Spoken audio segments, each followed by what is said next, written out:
নমস্কার বন্ধুরা, আজকে আমি বানাবো নিরামিষ তরকারি। তার জন্য কি কি সবজি লাগবে দেখে নিন। মিষ্টি কুমড়া, কাঁঠাল বিচি, গাজর, ফরাসবিন, টমেটো, বাঁধাকপি, কোয়াশ, কারকুল, পটল, আলু। আর এটা এখন আমি ধুয়ে আপনাদেরকে দেখানোর জন্য ধুয়ে তারপরে আমি দেখাচ্ছি। এটা গরম হয়েছে, তেজপাতা, শুকনো মরিচ আর পাঁচফোড়ন দিয়ে দিচ্ছি। পাঁচফোড়নটা ভাজা হয়ে গেছে, এখন সবজিগুলো ছেড়ে দিচ্ছি।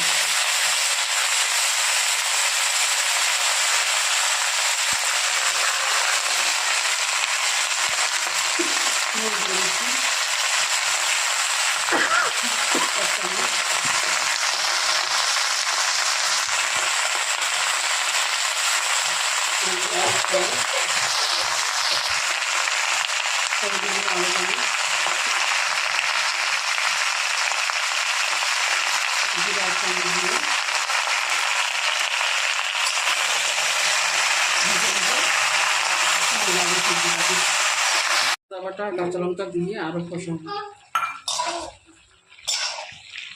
এখন একটু চিনি দিয়ে দিচ্ছি, দিয়ে আবার একটু কমিয়ে রেখে দেবো। এই যে বন্ধুরা, আমার নিরামিষ তরকারিটা হয়ে গেছে। এই যে বন্ধুরা, আমার নিরামিষ তরকারিটা হয়ে গেছে।